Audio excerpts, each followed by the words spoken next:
Hello, नमस्कार, जय हिंद। अभय research class में आप सबका स्वागत है। मैं अभय कुमार आप सबको अभय रिसर्च क्लास में स्वागत करता हूं और मैं लेकर आ गया हूं 12th क्लास के इंग्लिश में जो रेनबो 2 है और उसके जो पोएट्री में चैप्टर जो 3 है, now leaves are falling fast. इसमें हम लोग आ चुके हैं। ये हम लोग का जो now leaves are falling fast का पार्ट 2 है। पीछे पार्ट 1 में हम लोग पढ़ चुके हैं। ये जो WH ऑर्डर का जो इंट्रोडक्शन है और जो पोएट्री का जो लिरिक्स में जो हम लोग पढ़े थे, जो इंग्लिश से हिंदी, उसको विस्तार से समझ चुके हैं। ठीक है, और अब हम लोग चर्चा करेंगे कि जो now leaves are falling fast में इसके जो समरी है और इससे रिलेटेड जितने भी ऑब्जेक्टिव क्वेश्चन बनते हैं जो कि एग्जाम में बार बार पूछे जाते हैं, इस सब पर हम लोग आज लेकर आए हैं और उस पर हम लोग चर्चा करेंगे। तो चलिए हम लोग शुरू करते हैं। यदि आप पीछे की जो पार्ट 1 वीडियो नहीं देखे हैं तो इंग्लिश बुक में जो 12th क्लास का एक प्ले लिस्ट बना है, वहां पर जाकर आप देख सकते हैं और फिर आप बातें हम टॉपिक पर। ठीक है, चलिए तो हम पहले आते हैं अपना जो समरी है, समरी पर आते हैं। चलिए शुरू करते हैं बिना किसी देर के। तो यहां से हम लोग पढ़ते हैं। देखिए, now leaves are falling fast जो ये कविता है, ये WH ऑर्डर के द्वारा लिखी गई है। इसका मतलब ये कर रहे हैं, WH ऑर्डर कर रहे हैं यहाँ पर कि नाउ मैंने अब जो पत्तियां है तेजी से गिर रही है। अब पत्तियां का है तेजी से गिर रही है, इसका मतलब क्या हुआ? इसका मतलब ये हुआ है कि जो मनुष्य का जो शरीर है वो तेजी से क्षीण होता जा रहा है और मृत्यु की तरफ जा रहा है। ठीक है, तो इस मतलब इसमें जो दिया है करें WH ऑर्डन सब पोयम, WH ऑर्डन की जो कविता है, ठीक है, का नाम है now the leaves are falling fast. Now the leaves are falling fast.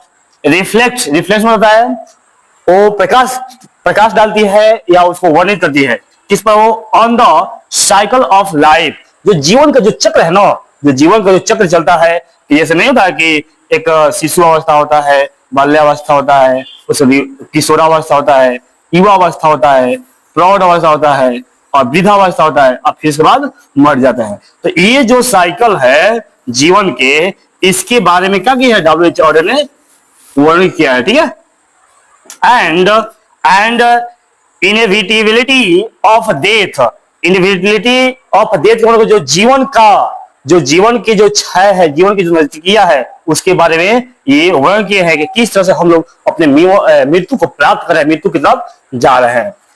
As जैसे में ऑटमन यानी पतझड़, जैसा कि जो पतझड़ होता है, ठीक है, जो कहते हैं पतझड़ होते हैं, leaves fall quickly, they symbolize the fleeting nature of life। तो ये कह रहा है कि जैसा कि जो ये पतझड़ का जो समय है, पतझड़ में क्या होता है, जो पत्तियां होती है तेजी से क्या होती है, क्विकली बहुत तेजी से गिर जाती है, और जैसे ही वो पत्तियां गिर जाती है, जब पत्तियां गिरेगी तभी तो एक नया जीवन मिलेगा। यही कह रहे हैं कि जैसे में जो ऑटमन leaves fall quickly, जो पतझड़ में पत्तियां तेजी से गिर जाती है, दे माने वही जो पत्ती गिरने का क्रम है, वो वेल क्या होता है, सिंबलाइज, एक संकेत है किसका? The fleeting nature of life, जीवन में किस तरह से जो जीवन में प्राकृतिक जो जीवन है किस तरह से आगे की तरफ बढ़ता है, क्षय होता है, इसका यह क्या है, संकेत है। And the approach of death, और किस तरह से यह मृत्यु को प्राप्त करता है, पहुंचता है। ठीक है, आए कर रहे हैं कि दी पोयम्स टॉक्स अबाउट वुमेन, यह जो कविता है ये बतलाती है किसके बारे में? मनुष्य के बारे में। क्या मनुष्य के बारे में बताएगी कि जो सफरिंग है, किस तरह से जो मनुष्य सफरिंग पीड़ित है, किसे? लॉनलेस से, लॉनलेस माने अकेलापन से पीड़ित है। एंड सर्च फॉर पीस, और किसके खोज में है?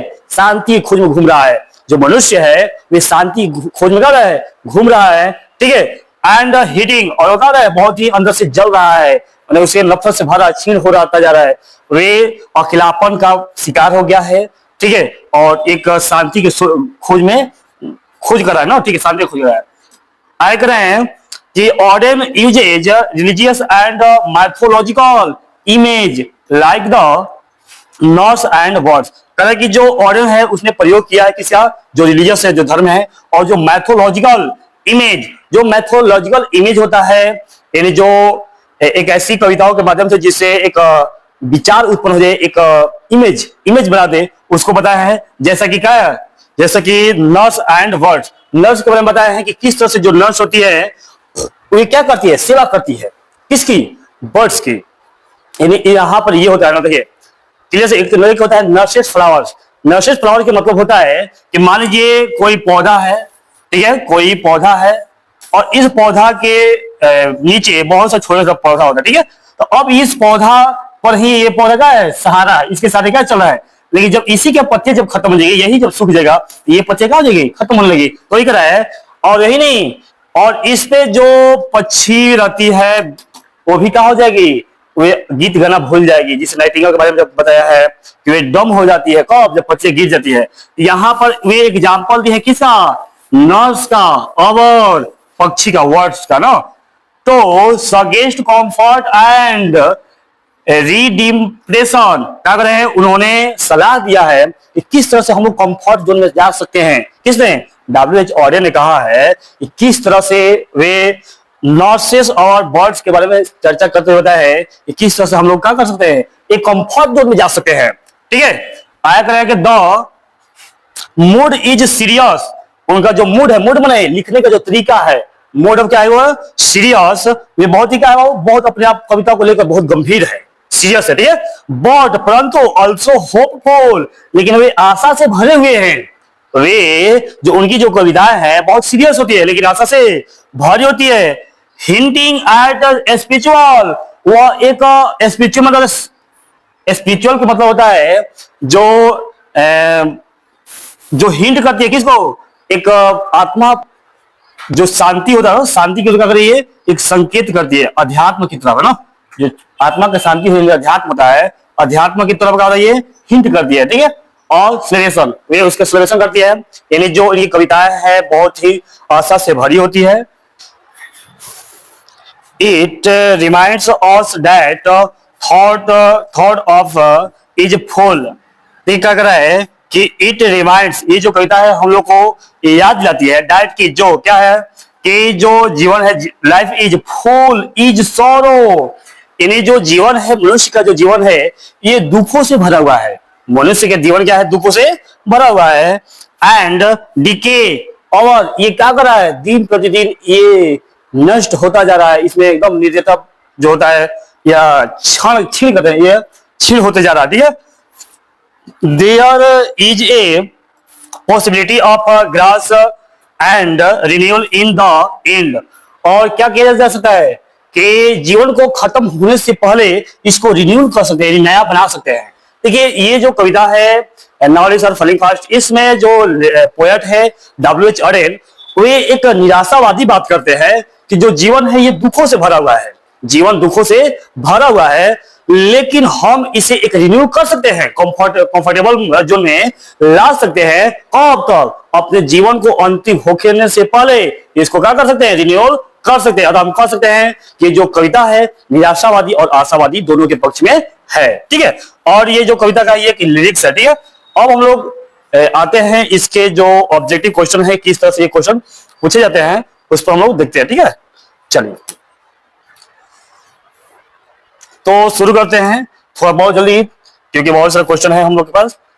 तो यहाँ पर करें कि and the nightingale is dumb, taken by करें ना कि and the nightingale is dumb, कि जो नाइटिंगेल है कोयल, वे डम हो गई, डम मतलब गूंगी हो गई है। ये कहां से लिया गया है, टेकन फ्रॉम, देखिए अभी हम लोग पढ़े थे now leaves are falling fast, now leaves are falling fast में एक पंक्ति है, उसमें बताया गया कि जो नाइटिंगेल है वे डम हो गई है। क्यों, क्योंकि जो ट्री है लीफलेस हो गया है, यानी पत्तीहीन हो गया है। जब पत्तीहीन हो गया है तो क्या हो गया, डम हो गए, ठीक है।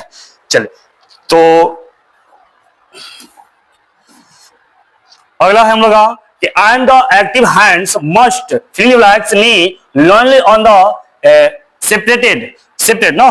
तो यहाँ पे करा है कि डाई होगा, लॉक होगा, फ्रीज होगा या स्नेच होगा। देखिए करा कि जो हमारे जो हाथ है, जो एक्टिव हाथे हैं वो क्या हो जाएगी, फ्रीज हो जाएगी। क्या हो जाएगी, फ्रीज। यानी सही आंसर होगा क्या, सी, फ्रीज। यानी नहीं बोलते, कभी यहाँ पे बोल रहे थे ना कि जो हमारे हाथे हैं, अभी जो हाथ क्रियाशील है वो एक दिन फ्रीज हो जाएगा, ठीक है। तो आंसर होगा सी, ठीक है।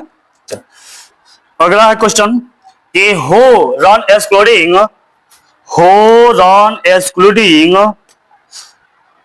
for their food in now leaves are falling fast। New now leaves are falling fast में जो कविता है, इसमें कौन है जो excluding for the their food, जो अपने भोजन की तरफ एक्सक्लूडिंग कर रहा है, लुढ़क रहा है, जा रहा है, कौन है? आंसर क्या हुआ? ट्रोल्स। जो ट्रोल्स है, जो जीवन के जो ट्रोल्स है, ये क्या कर रहे हैं? फूड की तरफ, अपने भोजन की तरफ लुढ़कता हुआ आय की तरफ जा रहा है। आंसर क्या होगा? ए। ठीक है, आंसर क्या हो जाएंगे? A is right answer. ठीक है, अगला है now the leaves are falling fast talks about the fill the blanks of human life. ये जो कविता है now leaves are falling fast, ये कविता मनुष्य के जीवन के बारे में बताती है। क्या बताती है? फ्रस्ट्रेशन बताती है, या कंफ्यूजन बताती है, या हैप्पीनेस बताती है, या नॉलेज बताती है। देखिए ये जो कविता है ना, ये जो फ्रस्ट्रेशन है उसके बारे में बताती है कि जीवन की जो क्षय है, जीवन किस तरह से खत्म हो रहा है, उसके बारे में ये क्या करती है? लाइफ जो साइकिल होता है उसके बारे में ये चर्चा करती है। हमारा सही आंसर होगा ए। सही आंसर हो गए ए। अगला है, बोलिए,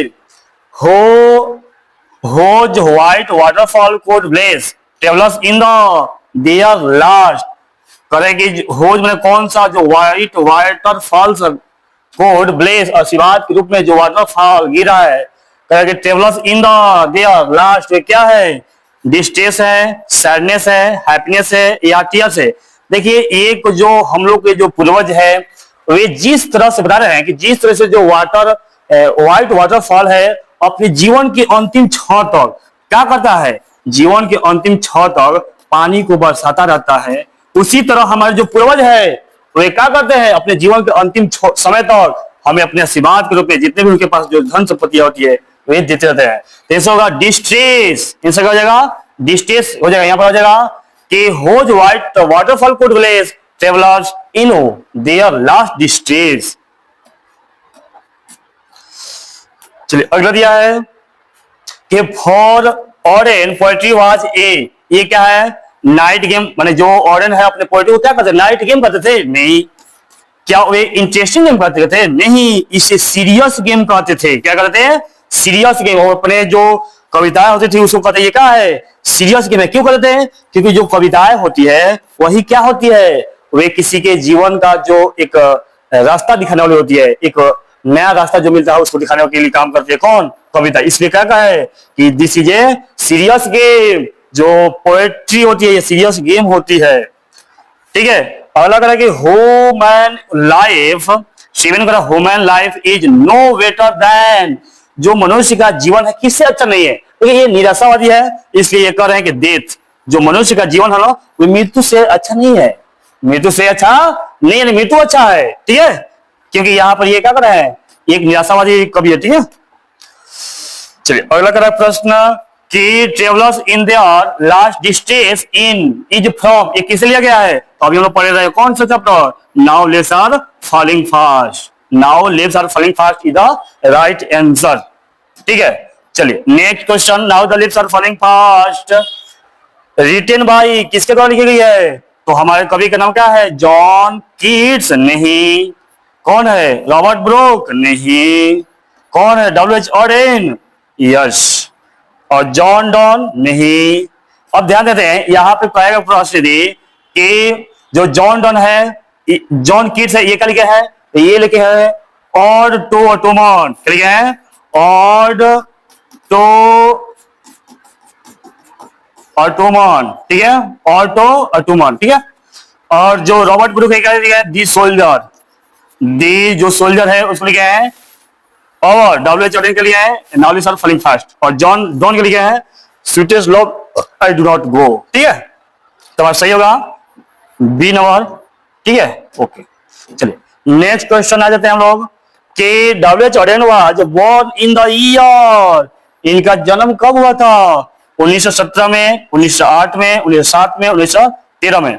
तो जो डब्ल्यू.एच. ऑरेन है इनका जो जन्म हुआ था ये हुआ था 1907 ईस्वी में। कब था? 1907 ईस्वी में इनका जो क्या हुआ है? डेट ऑफ बर्थ है। ठीक है, चलो अगला है कि W H. Auden died in the year. इनका मृत्यु कब हुआ था?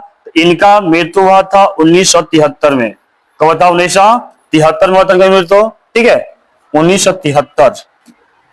अगला है W H. Auden won the Pritzker prize, उनको प्रिट्जर प्राइज कब मिला था? आंसर होगा 1948 में उनको प्रिट्जर प्राइज मिला था। क्यों मिला था? वे लिखे थे the age of anxiety, the age of anxiety.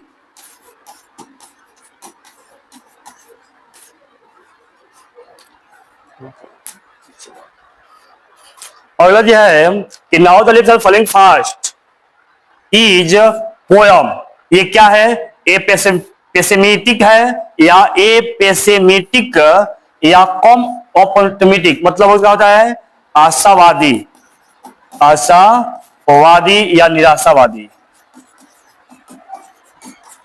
ऐसा होगा यही है ना, क्योंकि इस कविता के माध्यम से जो डब्ल्यू.एच. ऑरेन है ये क्या है, आशावादी भी काम करे और निराशावादी भी काम करे, ठीक है। ऐसा होगा हमारा बी। चलिए अगला क्वेश्चन है now the leaves are falling fast is, ये क्या है? तो ये क्या है? लिरिक्स है, गीत है, ठीक है। ये क्या है? लिरिक्स होगा, सही होगा ए। अगला है now the sorry falling leaves refers to, ये क्या होते हैं? Trees leaves, nature's loss, animals law death या the process of death and human waste. ये जो फॉलिंग लिप्स है रेफर्स, ये आते हैं, ठीक है। ये बताया गया है, देखिए एक्चुअली में ये बताया गया है पेड़ के माध्यम से, लेकिन ये क्या करा? ये process of death and human waste, किस तरह से जो मनुष्य होता है वे वेस्ट होता है, क्षय होता है, और उसका प्रोसेस क्या है डेथ होने तक, उसके बारे में चर्चा की है, ठीक है। अगला human life is not better than death, ठीक है, ये हम लगा चुके हैं। अगला है विस्पेरिंग डाइवर्स रेफर्स टू, विस्पेरिंग डाइवर्स मतलब क्या होता है? विस्पेरिंग मतलब होता है यमदूत, जो यमदूत होते हैं ये क्या है? रेफर्स टू ए डाइवर्स है, नहीं मैसेंजर ऑफ डेथ, सही है, मैसेंजर ऑफ डेथ के लिए है ना, जो विस्पेरिंग डाइवर्स है ये किसके लिए है? यह है मैसेंजर ऑफ डेथ, ठीक है। अगला है the following of refers to speedy arrival of death, ये क्या कर रहा है कि दी फॉलिंग ऑफ, क्या फॉलिंग ऑफ लिप्स ना, फॉलिंग ऑफ लिप्स, आंसर होगा ए, एक हमारा सही आंसर होगा, ठीक है।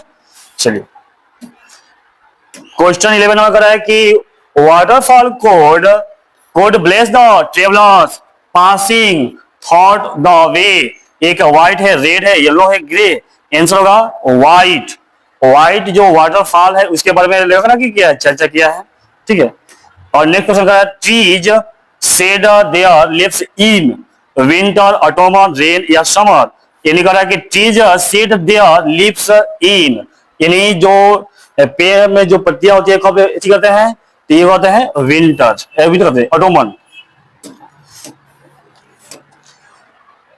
आगे दिया कि पर्सन्स आर ट्रेवलर्स, जो ओल्ड पर्सन्स कहते हैं ये ट्रेवलर्स, यानी होगा ओल्ड। नेक्स्ट क्वेश्चन दिया है कि the leaves are falling fast, answer होगा हमारा ए फास्ट, ठीक है। बहुत छोटा छोटा क्वेश्चन है, जल्दी कर रहे थे इसलिए, ठीक है। The term last distress refers to क्या? लास्ट प्रॉब्लम, डेथ, जर्नी या माउंटेन ट्रायल, आंसर होगा क्या? डेथ। ये क्या हो? The term of last distress का मतलब होगा डेथ जब खत्म हो जाएगा सब खत्म हो जाएगा, ठीक है। नेक्स्ट क्वेश्चन कर रहा है कि what are falling fast, leaves हो जाएगा ना, क्या तेजी से गिरा है? तो पत्तियां तेजी से गिर रही है। आगे कर रहे हैं कि in the second line of the poem now leaves are falling fast, nurse stand for, nurse किसके लिए है? ये प्लांट्स के लिए है, ये ट्रीज के लिए है, फ्रूट के लिए है, या नन ऑफ दीज के लिए है? तो जो नर्स है ये आया है किसके लिए? ये प्लांट के लिए आया है ना, ये प्लांट, ये नर्सेस फ्लावर्स जो होते हैं एक जो छोटे सेवा करते हैं उसी के लिए है ना। या तो ये ना तो ये हो जाता, देख लेते हैं। In the 20 lines of the poem now leaves are falling fast, एक सेकेंड, ट्रेवलर्स स्टैंड फॉर, ये किसके लिए खड़ा है? Dead people, journey makes mark मेकर्सन, जनरली मेकर्स या वॉलकर, या ये होगा डेड पीपल्स के बारे में बताया है ना। अगला है कि the travellers are the persons, the traveller person कौन है? ओल्ड है जाएंगे, क्या हो जाएंगे? ओल्ड। अगला दिया है A for order in poetry was ए, क्या है ये, क्या करते थे, सीरियस गेम कर रहे थे ना, सही होगा सही सी, सीरियस गेम, ठीक है। अरे भाई खत्म हो जाओ। अगला दिया है कि now the leaves are falling faster talks about the, कि किसके बारे में चला गया है, किसके फ्लर्टेशन के बारे में, तो ह्यूमन लाइफ, मनुष्य का जो जीवन का जो क्षय है उसके बारे में ये चर्चा किया, तो सही आंसर होगा ए। अगला दिया है क्वेश्चन कि and the nightingale is dumb is from, किससे लिया गया है, तो now leaves are falling fast, C number हमारा सही आंसर होगा now leaves are falling fast, ठीक है, now leaves are falling fast. अगला क्वेश्चन है कि whose white waterfall cold village travellers in their last का होगा डिस्ट्रेस इज राइट आंसर, सही होगा डिस्ट्रेस। चलिए वो एक क्वेश्चन खत्म हो गया, और ये बहुत सा सिंपल सिंपल है जो कि पीछे हम लोग पढ़ चुके हैं, वो इसी है कि the line and the nightingale is dumb किस लिए गया है, तो now leaves are falling fast हमारा हो जाएगा सी आंसर। चलिए इसमें है ना कुछ, एंड द एक्टिव हैंड्स ये सब हो गया कि क्या हो जाएगा, फ्रीज हो जाएंगे, डी हो जाएगा, रन्स एक्सप्लोडिंग ये हो जाएगा, ट्रोल्स हो जाएगा, और सेम वही क्वेश्चन अब है नहीं इसमें, ये सब क्वेश्चन बार बार आया हुआ है। इस तरह से जो हम लोग जो ऑब्जेक्टिव है इसको खत्म कर चुके हैं, और फिर हम लोग नए क्लास में मिलेंगे, जो अगला हम लोग का क्लास आएगा ऑटो ऑटोमन, ठीक है, जो जॉन किट्स के द्वारा लिखी गई है। तो इस तरह से आप हमारे जो क्लास है इसको शेयर करिए, और जो भी गलतियां हो या आपको जहां कहीं समझ नहीं आता हो तो प्लीज कमेंट करिए, थोड़ा हम भी जाने और आपको हेल्प करें, ठीक है, क्योंकि हम लोग तो सामने नहीं होते हैं कि क्या इसमें गलत है क्या सही है, अच्छा से रिकॉर्ड हुआ नहीं हुआ, बट जो भी हुआ होगा आप जो भी कमेंट करें ताकि हम उसमें सुधार करने की, ठीक है। तो चलिए मिलते हैं नेक्स्ट वीडियो में, जय हिंद जय भारत, नमस्कार।